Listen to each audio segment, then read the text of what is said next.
This video is going to be about the time of Jesus' crucifixion, specifically the hour of the day. There seems to be a contradiction between Mark and John about when he was crucified in that day. I'm going to do my best to cover the issue and all the different answers that have arisen over time to hopefully reconcile it. I'm going to reference many different scholars and articles and other gospel harmonies about how they reconcile the two verses in contrast, and then I'm going to explain how I think the verses can be combined to be the most accurate chronologically and theologically. My name is Kyle Faraday, and you can see the entire work of this Gospel Harmony project online for free with a video explanation for every single verse combination at my website, bookofjesus.org.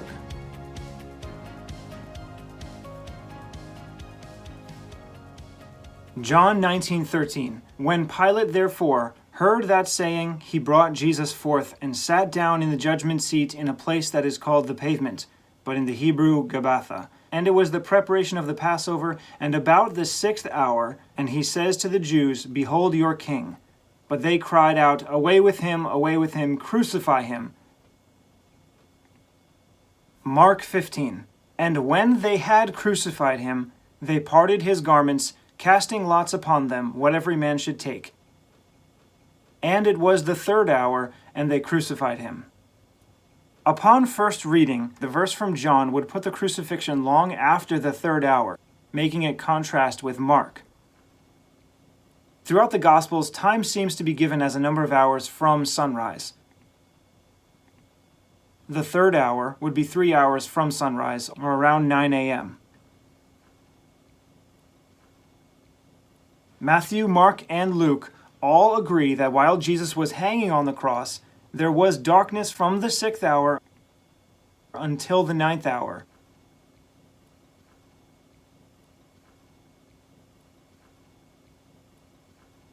And Matthew and Mark agree that at the 9th hour is when Jesus cried out the first verse of Psalm 22, my God, why have you forsaken me?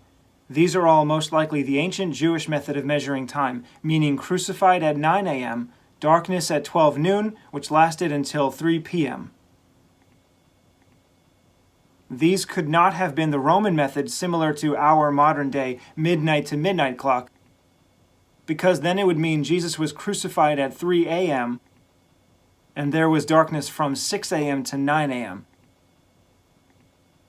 No, these are all the ancient Jewish method of keeping time from sunrise. But a common explanation for this contradiction is that this one instance at John 19:14, the time was measured using the Roman method, more closely related to our modern clocks, not from sunrise but from midnight. John 19:14 would then mean 6 a.m. If that were true, then everything seems to fit together. The sentencing was at 6 a.m., the crucifixion was a bit later at 9 a.m., a few hours into the crucifixion at 12 noon, the sky goes dark, and 3 hours later at 3 p.m., the sky lights up again around the time that Jesus gave up his spirit and died. So if a different method of measuring time was used anywhere in the Gospels that could be dynamically translated to fit the rest of the Gospels, it would be the one time John switches to the Roman reckoning. John 19:14 could instead read, about the 1st hour, instead of about the 6th hour. If I were to use a dynamic translation, the only difficulty it might bring to the timeline is how the different events of that morning, including every judgment of Jesus, would have had to take place within about 1 hour. Starting at Luke 22:66, as soon as it was day, the leaders of the people and the chief priests and the scribes came together and led him into their council. The corrupt midnight trial of Jesus is continuing into the morning before they sent him to Pilate. As soon as it was day must mean the sun has risen. Followed by Pilate's first judgment of Jesus, followed by Herod's interaction with him, then Pilate's second judgment of him offering to pardon Jesus or Barabbas, Jesus being scourged. The two are offered again. Then finally, Pilate sits in the judgment seat for the official decision where John 19:14 says it was about the 6th hour, which could now read about the 1st hour from sunrise. Could it still be the 1st hour by now? could all those events have fit in about 1 hour from whenever the sun rose to about the 6th hour, so maybe between 6 and 7 a.m.? Maybe it could have all happened that fast, but the chances are slim. And even if I were to use a dynamic translation, that would only be appropriate in a project where retranslations are acceptable. And during this entire project, I have vehemently opposed doing any form of retranslation. This is just a gospel harmony, not a retranslation. So here is what other gospel harmony projects have done, or what commentators explain should be done. Ellicott's commentary for English readers simply says this contradiction cannot be harmonized, and the answer eludes us. Those who believe John 19:14's about the 6th hour should be thought of as 6 a.m. because John used the Roman method of measuring time include The Life of Christ in Stereo by Johnston M. Cheney. He retranslates about the 6th hour to about 6 in the morning. The Gospel and Life by A.T. Robertson leaves the phrase as about the 6th hour, but notes that John wrote in Asia Minor long after the destruction of Jerusalem and uses the Greek and Roman method of measuring hours from midnight, and we should understand this time as about sunrise. But Meyer's New Testament commentary calls this understanding groundless, since in many other places of John's Gospel is the Jewish reckoning of time used and not the Roman method. Like John 4:6, wearied by the 6th hour would not make sense if it was 6 a.m., but would if it was 12 noon. Another objection to this theory is from the Cambridge Bible for Schools and Colleges, which basically says there is nothing which conclusively favors the improbable view that St. John reckons the hours of the day as we do from midnight to midnight. Those who think John 19:14's about the 6th hour might be a scribal error and the time should read about the 3rd hour include James Fawcett Brown Bible Commentary, Bengal's Gnomon, Barnes' Notes on the Bible mention it as a possibility since the usual notation for third, which is the single Greek letter gamma, is well known to be easily mistaken for the single Greek letter sigma, the usual notation for 6th, and how an error exactly like that is known to have occurred in the Chronicon of Pascal. But Ellicott's commentary for English readers states that no error of this sort has been found in any New Testament manuscript. And Meyer's New Testament commentary says believing in such an error is purely arbitrary. This brings us to the most common explanation I could find. Those who think John 19:14's about the 6th hour is one way of rounding the approximate time of day and does not seriously conflict with Mark's the 3rd hour. Matthew Poole's commentary, the online article What Time Was Jesus Crucified from gotquestions.org, Justin Taylor's article What Hour Was Jesus Crucified from thegospelcoalition.org, Gill's exposition of the entire Bible, Meyer's New Testament commentary, and the Expositor's Greek Testament. A little more information on this theory. The ancient Jewish method of time had 4 watches during the night. The idea with this theory is that since the night can be broken into 4 periods of time, then the day can also be made of 4 3-hour periods. Like when Jesus said in the parable of the landowner, he went out about the 3rd hour, and he went out about the 6th and 9th hour and did likewise.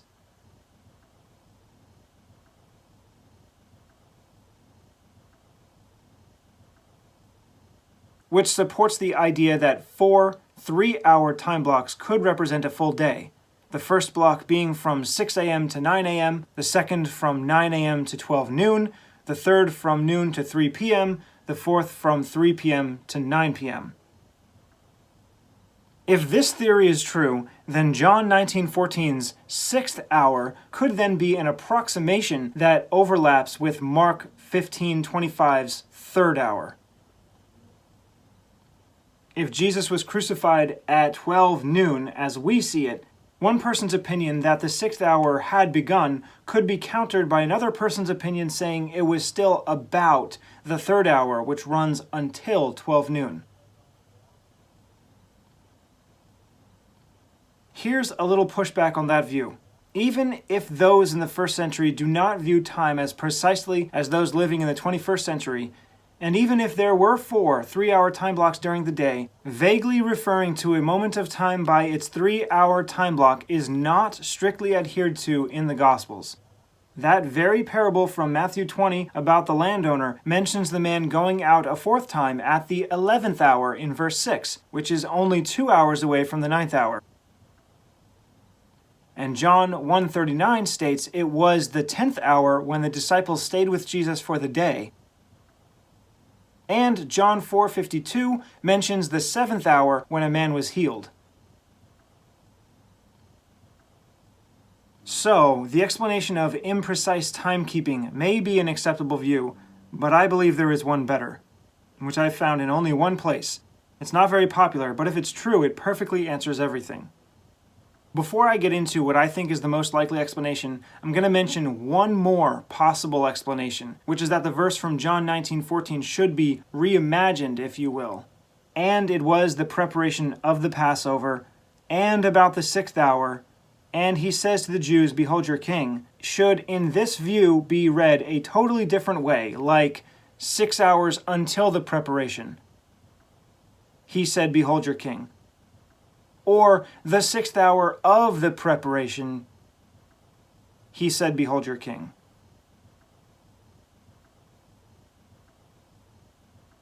Two places that have something like this are the Harmony of the Gospels by Augustine and the Chronological Gospels by Michael Rood. The Harmony of the Gospels by Augustine give one possible explanation by reinterpreting the phrase to mean either the preparation of the Christian Passover was Jesus as the Lamb, began 6 hours earlier when he was announced by the corrupt Jewish leaders in the midnight trial that he is guilty of death, making the 6th hour from John the exact same time as the 3rd hour of the day in Mark. Or the 6 hours could refer to the time until his preparation to be put into the tomb, when the other Passover lambs were being put into the oven. So if Jesus gave up his spirit at around 3 p.m., it could have been 6 hours earlier that he was crucified, making the crucifixion again match exactly with Mark at the 3rd hour, or 9 a.m. But reinterpreting the meaning of John 19:14 this way goes against the plain reading, which seems to state the day of the month followed by a time during that day. The entire verse reads, "And it was the preparation of the Passover, and about the 6th hour, and he says to the Jews, Behold your king." The Lord's Passover is the 14th day of the month, also known as the day of preparation, since during this day the Passover lambs are killed and prepared for the evening meal, which begins the 15th, the first day of unleavened bread. Please watch video 481 for a full explanation of how God ends a day at sunset, and the 14th day of the first month is a workday for preparing the Passover meal to be eaten immediately after sunset, when the 15th technically begins. The 15th day of the first month is the first of unleavened bread. That day is a Sabbath when no work should be done. The preparation of the Passover is another way of saying a date, the 14th day of the first month.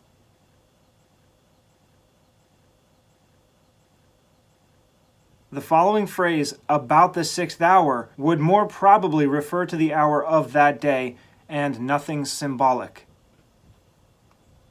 The second place where a reinterpretation like this can be found is in the Chronological Gospels by Michael Rood, where he retranslates the entire phrase to read, "It was the 6th hour before the preparation of the Passover." He explains this by giving an interesting new view on the word "about," saying it is the Greek hosei, meaning nearing but having not yet reached, just like in Luke 3:23, where Michael Rood explains that Jesus was not about 30, but was nearing 30. Or when Jesus had his transfiguration about 8 days later, more accurately translated, having not yet reached 8 days later. See video 336 for that full explanation. Such a translation would make Pilate sitting in the judgment seat be nearing 6 hours before the preparation of the Passover, and not a certain time of day at all. Michael Rood then places the time of this judgment event just before 9 a.m., since it was around 3 p.m. or the 9th hour when the darkness ended and Jesus gave up his spirit, thus fulfilling the sacrifice as the true Passover lamb, and 6 hours before would be about the 3rd hour, 9 a.m. However, the word used in John 19:14 is the Greek hos,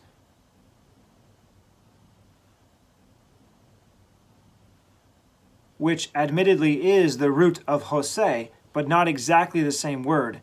The Greek hos is most often translated into as, like as, or even as. I'm not a Greek scholar, so maybe hos could retain some meaning associated with the longer version Jose.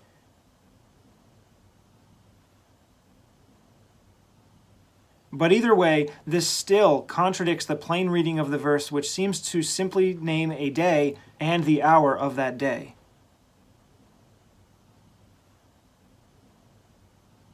And now, finally, the explanation that I think is the most accurate. Those who think John 19:14's about the 6th hour should be left as is, without any note explaining it was 6 a.m. or that it was the Roman method of time. The Harmony of the Gospels by Augustine, The Word by James H. Jenkins, paraphrases and dynamically retranslates the words to read around noontime, overruling the timing from Mark 15:25, which states Jesus was crucified at the 3rd hour or 9 a.m. Jenkins gives a note at the bottom of page 173 of The Word, basically saying there was so much going on during that morning, it appears more reasonable to see the crucifixion time as closer to noon. But there is a more full explanation by Augustine, which keeps both times intact. The Merged Gospels by Gary Crossland slightly retranslates the phrase, but it is basically the same.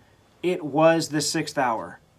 The Diatessaron of Tatian, The Four Gospels in Four Fonts and One Story by Adriano Camolo, The Gospels in Harmony by Dale Lovercheck, The Story of Jesus in Harmony with the Gospels by Just a Brother, The Fourfold Gospels by J.W. McGarvey, The Four in One Gospels of Jesus by Nikola Dimitrov, all leave the phrase as is, about the 6th hour. I must admit that perhaps all these projects shown here may have left John 19:14, the 6th hour, in place because they thought it should be understood as 6 a.m. But because they do not retranslate the words, I include them here as similar to what I will do. And now for what I consider the best solution. Every single gospel account of the crucifixion, all four gospels, including Mark, at chapter 15:24, record that Jesus was crucified, and then the soldiers parted his garments and cast lots for his vesture.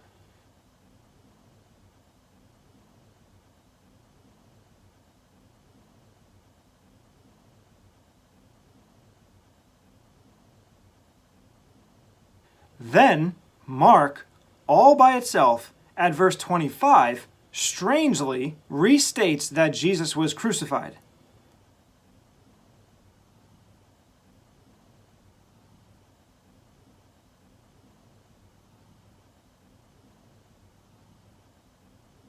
And Mark puts the time at the 3rd hour.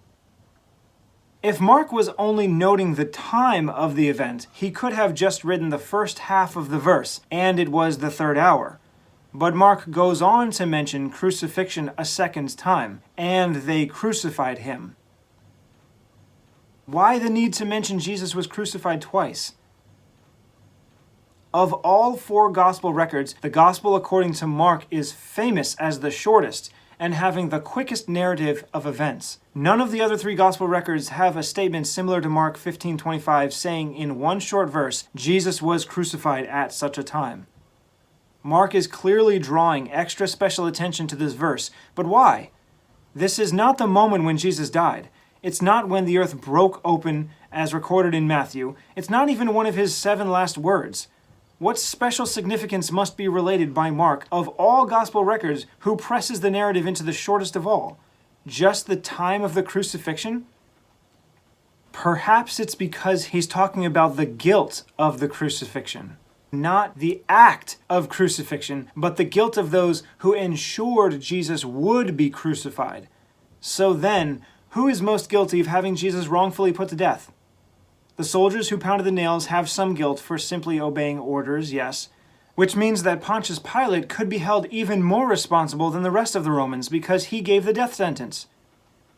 There are others to remember, including Judas Iscariot, who betrayed Jesus after being invited in as a friend and apostle and well treated. But over and above even Judas Iscariot is another most guilty, Caiaphas, and all the other corrupt leaders that conspired to get Jesus crucified. They planned it out. They were the demonic masterminds of this plot. Of course, you could then go further and say it was Satan that tempted them, but keeping our cause and effect reasoning earthbound, we must recognize that those who sought to have Jesus killed, those who paid Judas as the informant for the right place to arrest him away from the crowds, those who knew the political maneuverings to get a death sentence completed, those who purposefully sought for false witnesses to accuse him just to have an excuse to condemn him as they had already decided, the Sanhedrin, led by Caiaphas, the corrupt and false high priest, and the rest of that group, made up of the Pharisees who were jealous for Jesus' fame and popularity, the Sadducees, the lawyers, the scribes, the elders of the people. They were the ones determined to remove a potential leader that could replace them, often referred to simply as the Jews in John, but not accurately since even Jesus was a Jew. The corrupt leaders, the Sanhedrin, the chief priests and elders, who convinced the crowds to demand Barabbas be pardoned instead of Jesus, and somehow moved the people to shout that Jesus be crucified. Those are the most guilty. As Jesus said concerning lust, you do not have to physically lay with a woman to be guilty of adultery. So too, the moment those chief priests and elders of the people brought Jesus Christ the Messiah, the King of Kings, to Pontius Pilate and said, "He's a malefactor." But it's not lawful for us to put anyone to death. At that moment, John records in chapter 18, verse 32, that the saying of Jesus might be fulfilled, which he spoke signifying what death he should die. This is the moment that Jesus was crucified. Not literally, but legally. This is the hour that those who conspired took the last necessary step to have their crime fulfilled. Perhaps Mark is referring to this time earlier than the crucifixion when he says, "It was the third hour and they crucified him." When I first read this theory from the Harmony of the Gospels by Augustine, I was blown away because it actually does answer everything. It answers how Jesus could have been crucified when John says so, around the 6th hour, but also how someone could have been responsible earlier, at the 3rd hour. Both of them are true, they just mean different things. So I'm definitely going to keep this phrase from John here, about the 6th hour he was judged and sentenced. The question then arises about Mark 15:25, the 3rd hour they crucified him. Should I keep that here if it's talking about the guilt from earlier? Or maybe I should move it back to the 3rd hour when Jesus was brought and falsely accused to Pilate. No matter which solution is chosen, the fact remains there are plenty of legitimate possible answers for this supposed contradiction. Whether it is the imprecise timekeeping method where the 3rd hour is the 9 a.m. time to 12 p.m. and the 6th hour is 12 to 3, and therefore someone could have rounded up to the 6th hour and someone else could have rounded down to the 9th hour because they're just big blocks of time.